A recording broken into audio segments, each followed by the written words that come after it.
어떤 우리가 기능들을 익히고 어떤 일들을 잘 하려고 하면 무단한 연습, 반복이 필요합니다.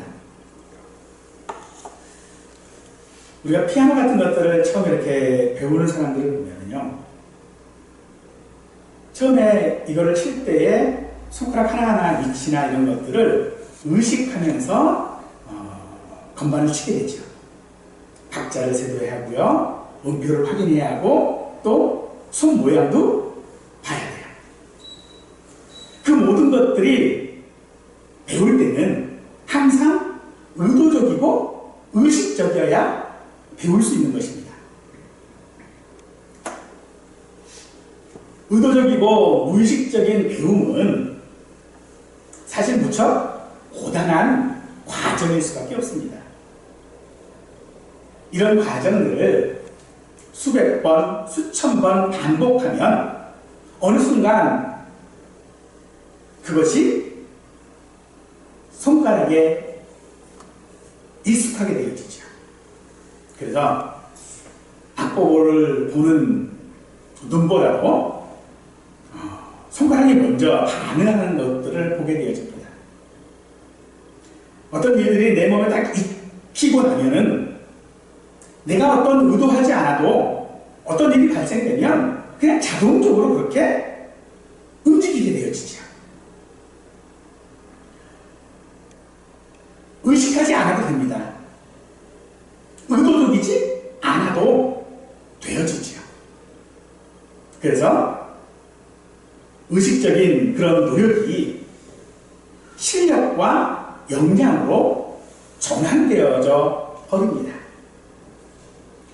우리가 생각하는 신앙생활도 이와 같은 것입니다. 하나님의 은혜를 기억하고 감사하는 일은요, 처음에는 의도적으로 애를 써야 하는 일들입니다. 억지로라도 시간을 내서 기도하고요, 무너진 마음을 다잡으며 말씀을 묵상하는 일들이 우리에게 필요합니다. 이런 일들이 우리 삶 속에서 반복되어지면 어떻게 되어집니까?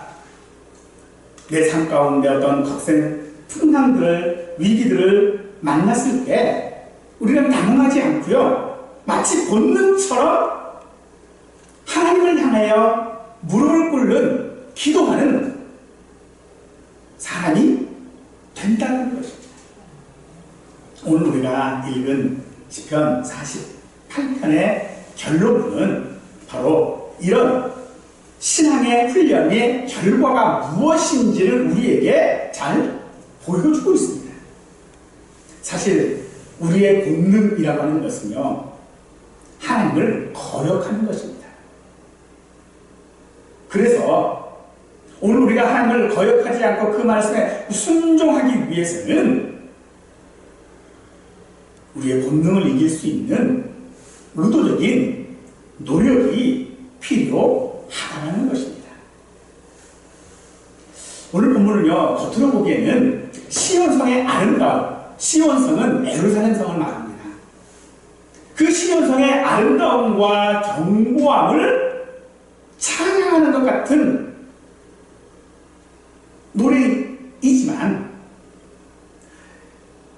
본문이 말하고자 하는, 진짜 말하고자 하는 것은요, 그 시온성의 아름다움이나 혹은 성벽의 견고함, 두께, 이런 것들이 아니라 바로 그 시온성 안에 거하시는 하나님의 임재인 것을 우리는 알 수 있습니다. 남유다의 여호사밧 왕 때에 암몬과 모압과 에돔이라는 거대한 연합군이 예루살렘을 공격했습니다. 그 거대한 연합군 앞에 예루살렘은요, 풍전등화와 같은 위기였어요. 요즘 이란과 미국과 이스라엘의 그 전쟁이 있죠. 미국의 강력한 그 무기체제들 앞에서 이라는 속수무책으로 무너질 수밖에 없는 상황이었었던 것 같아요. 그런데 막상 전쟁을 해보니까 그렇지 못하거든요. 서로가 막강해요. 그래서 서로가 견제를 할 수밖에 없는 상황이 되어버렸죠. 하지만 오늘 지금 이 연합궁 앞에 있는 예루살렘 성은요, 풍전도합니다. 군사력이 없어요. 맞서 싸울 능력이 그들에게는 없습니다. 그런데 그 연합군들이 자기들끼리 분열하고 지레 겁을 먹고 도망치고 자기들끼리 죽이는 일이 벌어집니다. 이스라엘 백성들은 아무 한 일이 없었어요. 그저 하나님을 찬양하면서 그 전쟁터에 나간 것 뿐인데, 그들은 그저께 자기들끼리 지리멸렬하고 말했던 것입니다. 오늘 우리가 살아가면서 우리 눈에 보이는 현실은, 그 현실에 사실 우리의 믿음은 너무나 쉽게 흔들립니다. 통장의 잔고를 보면서 흔들리고, 건강 상태를 보고 흔들리고, 어떤 상황들이 너무나도 선명해 보입니다. 당시 예루살렘 주민들도 그랬을 것입니다. 성 밖에 연합군의 그 거대한 공포 앞에 그들은 놓여져 있었습니다. 그러기에 그들은 스스로 무너질 수밖에 없는 상황이었습니다만, 그 시온성은 무너지지 않았습니다. 시온성이 무너지지 않은 것은 그들이 가지고 있는 군사력이나 어떤 경제력 때문이 아니라 하나님이 그곳에 계셨기 때문임을 믿으시기 바랍니다. 하나님이 계시면 안전하지만, 하나님이 떠나시면 아무리 높은 성벽도 모래성에 불과한 것입니다. 오늘 우리의 삶도 마찬가지일 것이겠죠.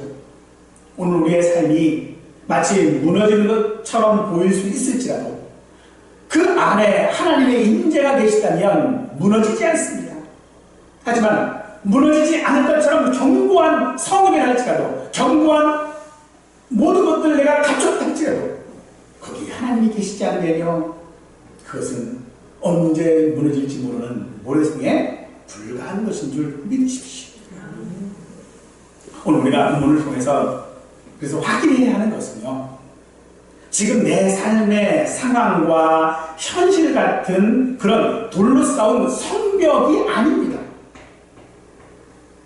오늘 우리가 정말로 확인해야 되는 것은 그 성벽을 지탱하고 계시는, 그 성벽 안에 임재하고 계시는 하나님의 임재인 줄 믿으십시오. 오늘 우리가 이 배경을 잘 생각하시면서 이스라엘 백성들에게 승리 주신 그 하나님을 경험한 백성들이 왜 성을 돌면서 망대의 숫자를 세고 있었는지, 그 의도적인 신앙 훈련의 의미가 무엇인지를 함께 살핌으로써 오늘 말씀에 집중하시고 그리고 은혜 받을 수 있기를 간절히 축원하겠습니다. 우리 사람의 육체적인 눈은 보이는 것만 볼 수 있습니다. 그러나 그것도 자세히 관찰하지 않으면 놓치는 것이 너무나도 많고요. 분명 존재는 하지만 우리 눈으로 확인할 수 없는 영역들은 우리가 볼 수 있는 것보다 훨씬 더 많습니다. 10절은 너희는 시온을 돌면서 그 곳을 돌아보고 그 망대들을 세보라 라고 하고 있고, 또 13절 상반절은 그의 성벽을 자세히 보고 그의 궁정을 살펴서 라고 촉구하고 있습니다.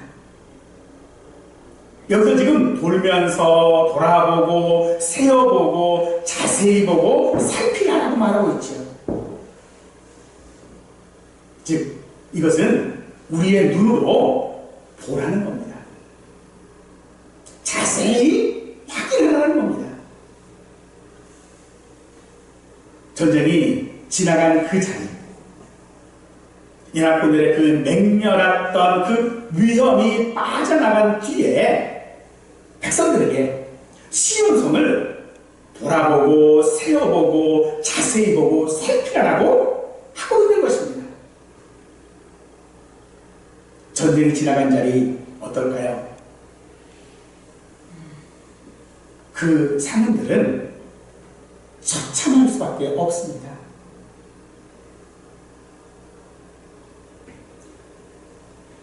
사진들을 봐도요, 폭격으로 인해서 집들이 다 무너져 있고 그 안에 아이들도 어른들도 갇혀서 피투성이가 되어져 있는 모습들, 전류하는 모습들,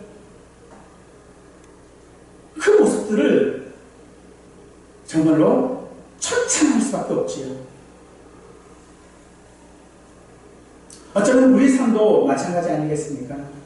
오늘 우리가 세상의 상황들 가운데 우리 상황들을 돌아보면 이건 너무나도 처참할 수밖에 없습니다. 무너질 수밖에 없습니다. 세상 사람들과 비교했을 때에 어느 하나 제대로 되어져 있는 것이 우리에게는 없을 것입니다. 분명 그렇습니다. 그런데 놀라운 것은 그들이 그렇게 전쟁이 지나간 다음에 자기 눈으로 살펴본 상업은 망대는 여전히 서 있었고요. 성벽은 견고했었고요. 왕궁은 온전히 보존되어 있었다는 것입니다. 연합군의 그토록 맹렬했던 공격에도 불구하고 그들은 망대 하나 훼손하지 못했습니다.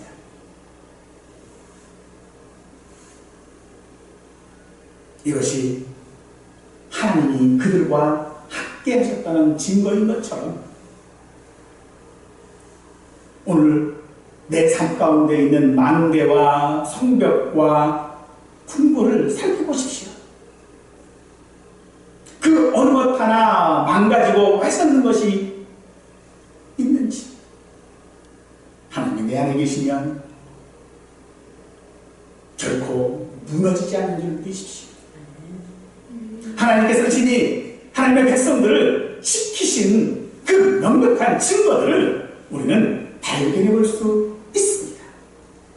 하지만 그러지 못한 이유가 무엇일까요? 그것은 내가 그것을 살피지 않고 보지 않았기 때문입니다. 그러므로 본문에 언급된 이 모든 단어들, 보라, 또 둘러보라, 세어보라, 자세히 보고 살펴서라고 하는 이 모든 단어들은요, 명령합니다. 명령이라는 것은 능동적이고 의도적인 행위를 요구하는 것이 명령 아니겠습니까? 그러므로 우리의 믿음은 단순히 내 자리에 앉아서 느끼는 어떤 막연한 감상이 아니라 믿음은 내 삶에 일어난 하나님의 그 행하심을 눈을 붙들고 구체적으로 확인해야 하는 치열한 행위라는 것입니다. 고대 사회에서 망대와 성벽과 궁전의 보존이라고 하는 것은요, 그 나라가 살아있다는 것을 말하고 있는 것입니다. 시인은 그것을 담대하게 살펴보라고 명령하고 있습니다. 그 이유는 하나님께서 지키시는 성벽은 단 하나의 틈도 허용되지 않았음을 확신하고 있기 때문일 것입니다. 하지만 우리가 정말로 알아야 하는 것은요, 왜 성벽을 보아야 하는지, 왜 망대를 보아야 하는지, 그 목적은 그 돌덩어리가 얼마나 단단한지, 그 성이 얼마나 큰지 이것을 감탄하면서 확인하기 위함이 아닙니다. 그 성벽을 지키시고 망대를 지키신 하나님의 은혜를 확인하는 것입니다. 그러므로 우리의 시선은 성벽이라는 환경을 통과해서 그 배후에서 역사하시는, 그리고 우리의 환경과 상황 가운데서 일하시는 하나님을 바라보아야 하는 것입니다. 그런데 이것은, 그렇게 하는 것은 의도적이어야 한다는 것입니다.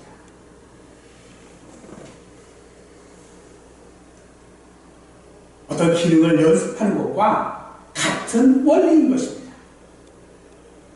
우리가 피아노를 친다고 했을 때에 내가 피아노를 잘 치면 천재적인 어떤 음악성이 내가만 높아가나요?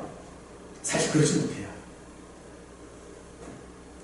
음악성은요, 반복한다고 해가지고 되지 않습니다. 그런데 내가 반복해서 연습하고 그러면요, 그 음악이 저절로 나를 통하여, 내 손가락을 통하여 나올 준비를 할 수 있게 되는 거죠. 이와 마찬가지로 하나님의 은혜를 우리가 하나하나 세어보는 의도적인 노력 자체가 믿음을 만들어내는 것은 아닙니다. 우리가 지나오는 시간들을 돌아보면서, 이럴 때에 하나님이 나를 도우셨지, 내가 저런 위기에 있을 때 하나님이 지켜주셨지 하고 망대를 세는 듯이 은혜를 내 마음에 기록할 때에 우리 마음에 성령께서 역사하시는 것입니다. 우리가 어떤 일들을 볼 때 보면요, 똑같은 일을 겪는 사람이 있어요. 근데 같은 일을 겪었는데 어떤 사람은 운이 좋았다 그러는 사람이 있고요. 또 어떤 사람은 하나님의 은혜다라고 말하는 사람이 있습니다. 무너질 수밖에 없는 순간, 감당할 수 없는 그런 문제들 속에서 우리는 하나님이 어떻게 나를 지키셨는지를 성벽을 자세히 보는 것처럼, 망대를 세워보는 것처럼 의도적으로 하나님의 은혜를 찾아야 하는 것입니다.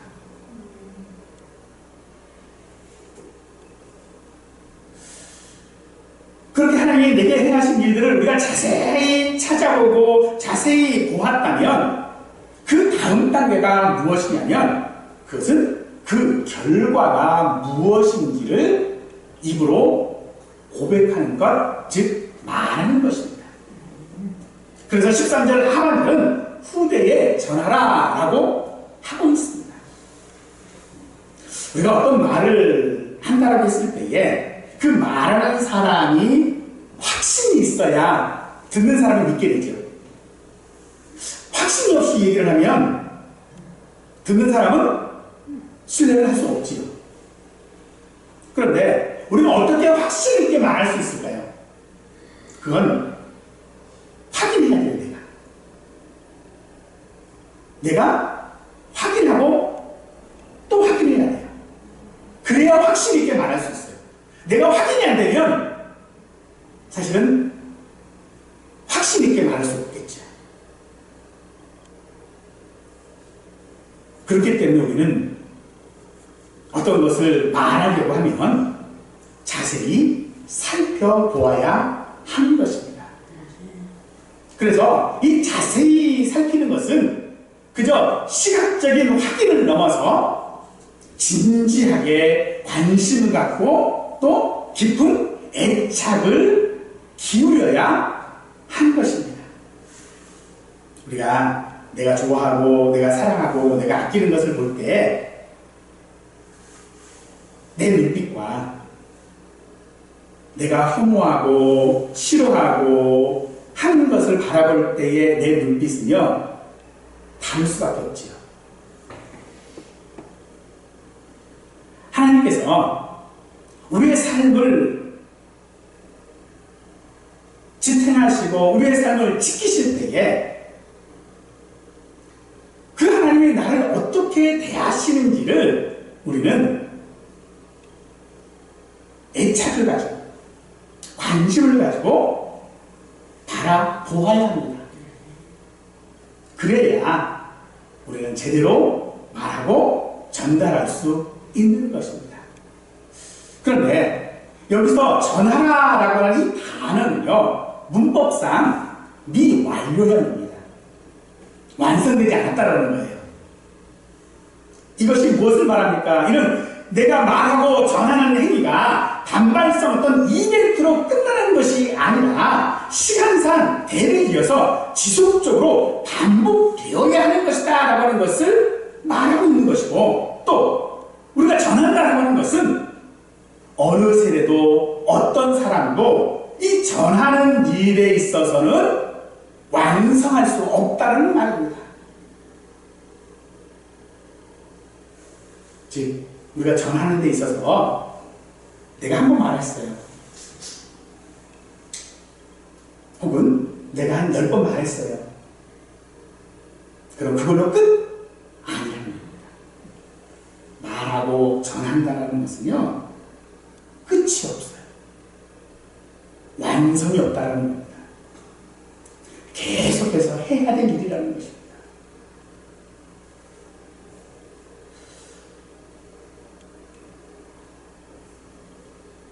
또 하나, 이 시인이 전하라라고 하는 이 명령, 이 미완료인 이 명령 이면에 또 다른 의미가 하나가 더 있는데, 그것은요, 언젠가 눈에 보이지 않을 수 있다는 겁니다. 예루살렘 성은 이 시편이 기록될 당시, 여호사밧 왕 당시까지만 해도 있었습니다. 그러나 그것이 예수님 이후에 다 무너졌죠. 예수님께서 돌 위에 돌 하나도 남지 않을 것이다 라고 하셨던 말씀이 단지 예수님의 육체를 향하여만 말씀하신 것이 아니라 실제적으로 이스라엘 백성들 안에서, 이스라엘이라는 그 나라 안에서 예루살렘 성은요, 무너졌습니다. 그래서 있지 않습니다. 그럼에도 불구하고 이스라엘 사람들이 예루살렘 성이 있었으면 어떻게 할 수 있었어요? 전했기 때문에 할 수 있었던 것이거든요. 오늘 우리의 삶 가운데서도 마찬가지인 줄 믿습니다.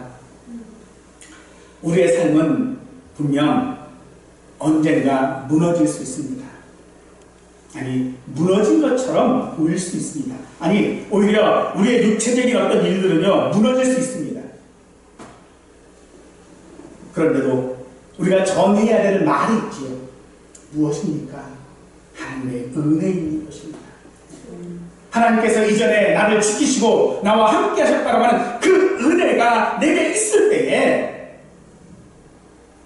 우리는 그것을 말할 수 있기 때문일 것이고, 만약 그렇게 내가 말할 수 있다면 내 믿음은 결코 무너지지 않는 것입니다.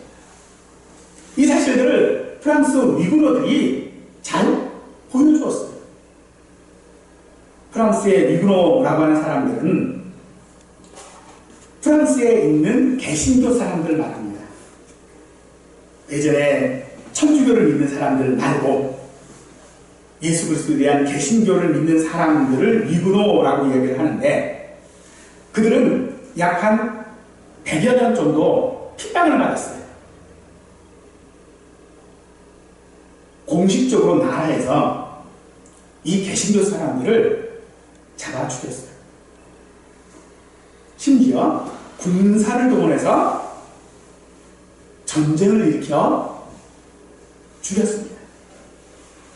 그래서 그들은 지하로 숨어들 수밖에 없었어요.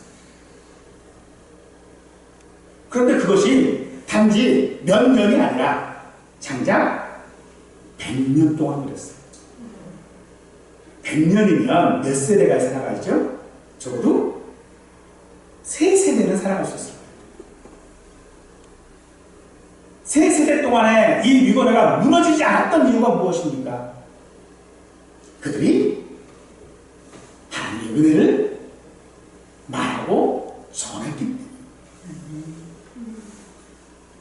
어쩌면 어느 한 세대는요, 태어나서부터 핍박받다가 죽을 때까지 핍박받았을 거예요.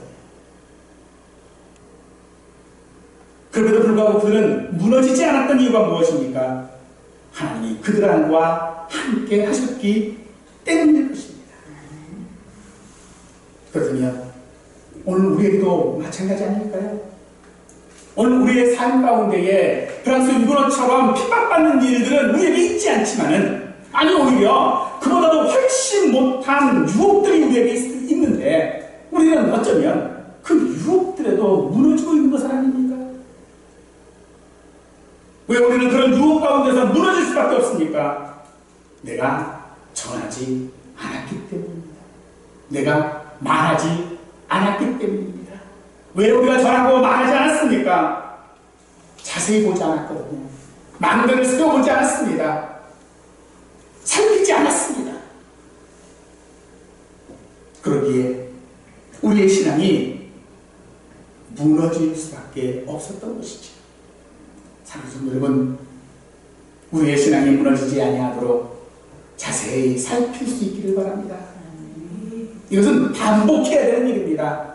한 번 하고 많은 일이 아니라 하고 또 하고 또 하고 또 하고 또 해야 하는 일이라는 것입니다.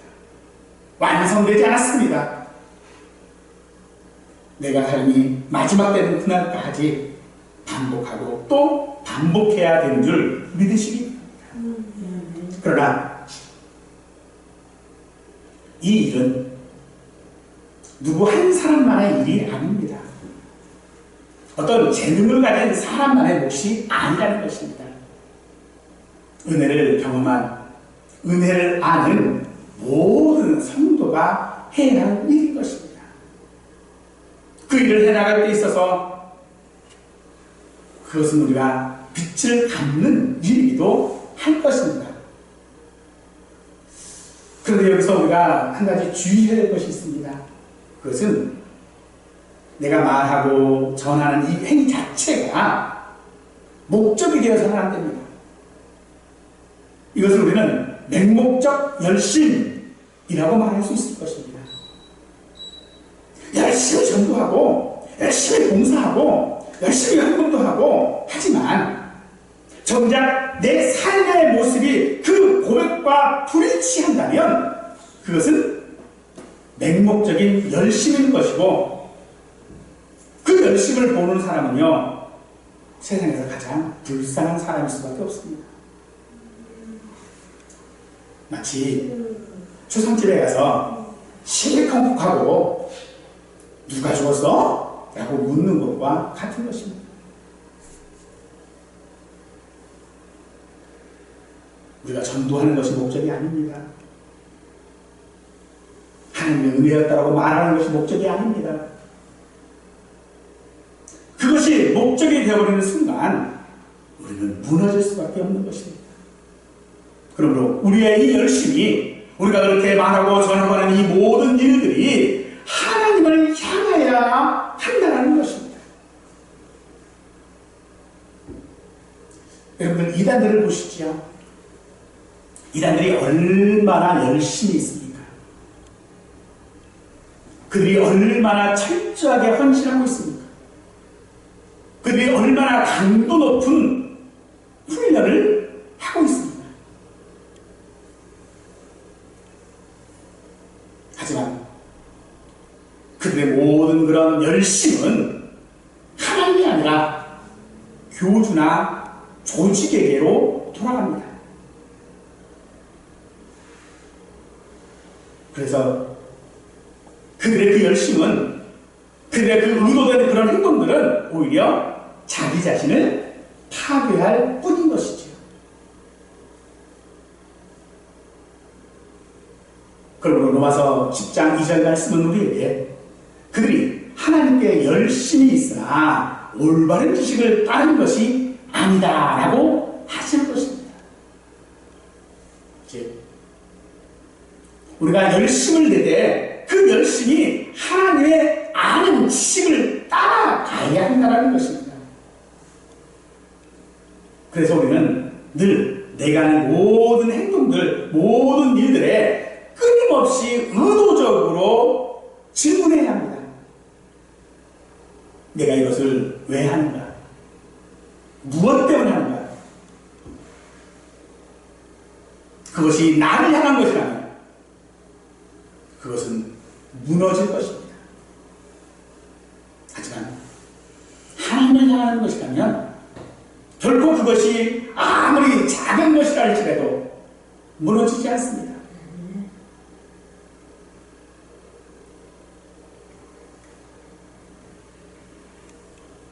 사랑하는 여러분, 왜 우리가 하나님의 은혜를 그렇게 생리 관찰해야 하고 왜 그것을 말을 하고 후대에 전해야 합니까? 왜 우리가 그렇게 믿음을 지키려고 힘써야 된다는 얘기죠. 사실 우리가 한번 그리스도를 믿으면 그 믿은 사람은요 절대로 구원에서 제외되지 않습니다. 하나님의 선택은 나의 상태와 상관없이 구원하시는 것이요. 그러니까 내가 때로 그렇기도 해요. 야, 지금 나 같은 상황에서 하나님이 나를 구원하셨다? 안 믿겨져요. 어떻게 나 같은 사람을? 라고 할 수 있어요. 그런데 그렇지 않거든요. 나와 상관없이 하나님은 우리를 구원하십니다. 그런데 왜 우리가 내가 아무렇지 않아, 내가 아무렇게 살아도 하나님이 나를 구원하실 건데 왜 내가 그렇게 열심히 해야 돼?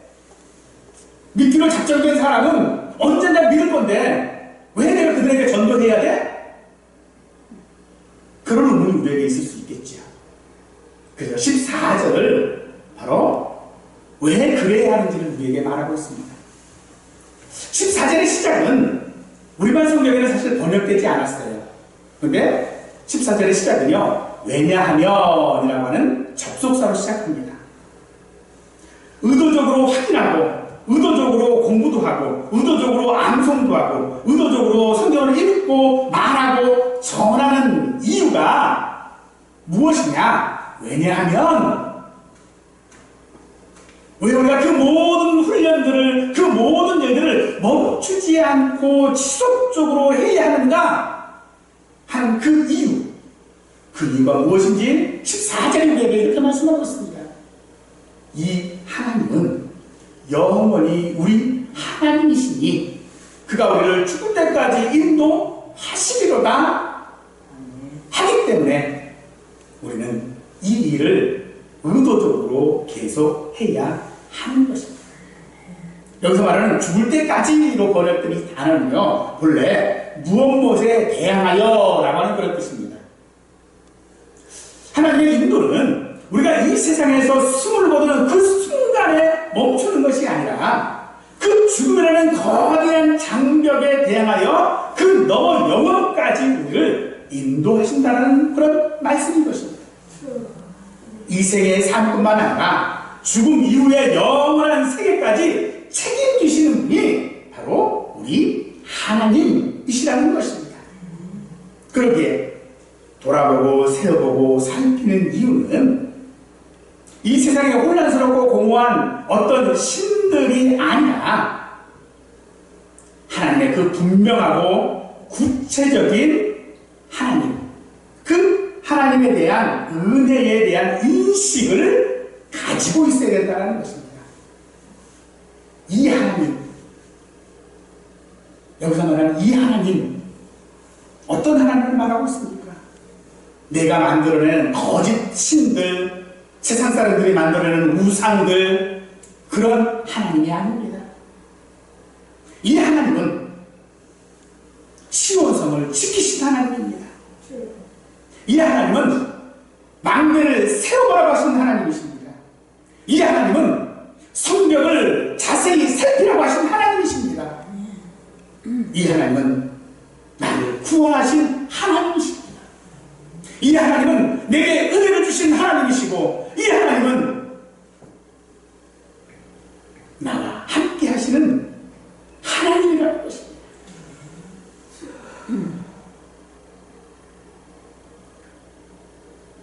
이 하나님이 우리를 구원하신 하나님입니다. 그러므로 우리의 이 믿음이 사실 우리의 어떤 결단으로 완성되어지진 않지만 믿음은 하나님의 선물인 줄 믿으십시오. 그럼에도 불구하고 우리가 그 하나님의 말씀에 동의하고 받아들이고 의지하는 반응을 통하여 우리는 의도적으로 이 하나님이 우리 하나님이라고 고백해야 하는 것입니다. 우리는 일이 있을 때마다 그것이 하나님께서 하신 일이라고 하는 것을 인정해야 합니다. 그리고 일이 있을 때마다 그 하나님께 우리는 나가야 하는 것을 연습해야 하는 것입니다. 그렇게 할 때에 어떤 큰 일들이 우리에게 닥쳤으면 그때의 하나님이라 지금의 하나님이라 영원하고 동일하신 하나님이시기에 그때 지키셨다면 이 순간에도 나를 지키실 것이라는 확신이 있을 것입니다. 그러므로 우리는 이 하나님이 영원히 우리 하나님이라고 말했습니다. 영원이라고 하는 것이 무엇입니까? 이것은 어떤 것과도 비교될 수도 없는 절대적인 것을 영원이라고 얘기를 하는데 이 땅에서 영원한 것이 있습니까? 이 땅에는 영원한 것이 없습니다. 어떤 땅을 가진 사람이 자기의 그 논밭을 보면서 이것은 영원히 내 거야 라고 말 못합니다. 어떤 권력을 가진 사람도요 이 권력은 영원할 것이다 라고 장담할 수 없습니다. 어떤 것을 소유한다라고 하는 것은요 먼지와 같은 것들입니다. 어떻게 될지 모릅니다. 그런데 하나님께서는 그런 산술적인 계산을 가지고 따질 수 없는 영원의 시간 속에서 우리 하나님이 계신다는 것입니다.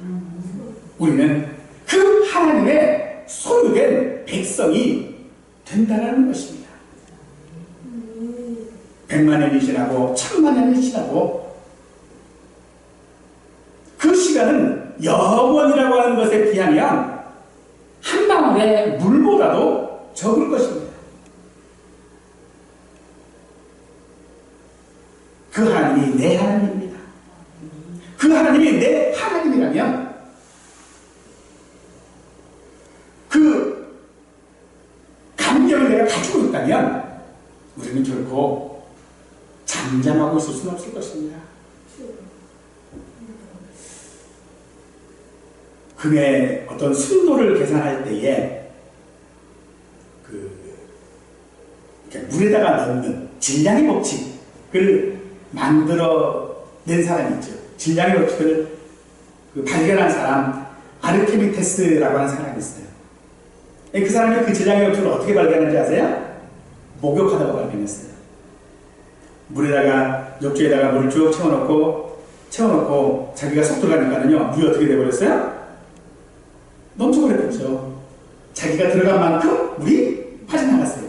그걸 보고 그가 그 질량의 법칙을 발견하고 뛰쳐나갔어요. 거리를 뛰쳐나가서 자기가 발견했다고 막 외쳤어요. 근데 그때 그 모습이 어떤 모습이었을까요? 목욕하러 나갔잖아요. 그냥 그 모습대로 그냥 나간 거예요, 그냥. 야, 발견했어. 아이, 그래도 그냥 나가면 안 되지. 옷 다 입고 나가야지. 그러고 안 나갔어요. 왜 그랬을까요? 그것을 발견했다는 기쁨 때문이었잖아요. 근데 그런 일이 다윗에게도 있었습니다. 다윗이 법궤가 예루살렘으로 들어올 때에 그게 얼마나 기쁜지 막 춤을 췄어요. 근데 얼마나 춤을 췄는지 그냥 바지가 벗겨져 버렸네요. 근데 그것도 모르고요. 그냥 벗겨졌어도 그냥 춤을 추고 있는 거예요. 왜 그렇습니까? 하나님의 법궤가 왔다 가는 그 기쁨이 우리에게 있었기 때문인 것입니다. 그 기쁨을 감출 수가 없는 거예요.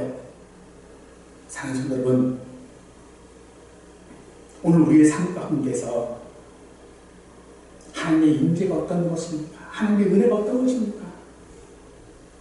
그 기쁨을 여러분들이 내 가슴 가운데 가지고 있다면 그 기쁨을 말하지 않을 제가 있겠습니까? 하나님께서 내 심령 가운데서 나를 깨닫게 하시는 그 은혜가 내게 있다면 그런 삶을 살지 않을 제가 우리에게 있겠습니까? 우리의 삶 속에서 아무런 소망을 찾을 수 없는 환경들 가운데 우리가 살아도 그런 조건들이 우리에게 있어도 나 자신의 그런 죄악들, 나의 교만, 무능, 전제부패가 있다 해도 하나님의 은혜를 여러분들 세워보십시오. 하나님의 돌보심을 살펴보십시오. 그러면 하나님이 내게 주신 그 구원과 그 은혜를 말하지 않고는 결코 견딜 수 없을 줄 믿습니다. 오늘 우리는 이 하나님은 영원히 우리 하나님이시다라고 하는 이 사실 앞에 있습니다. 이 사실이 믿어지실 수 있기를 원합니다. 우리가 하나님을 우리 하나님이라고 부를 수 있는 것은 우리가 어떤 공로나 자격 때문이 아닙니다.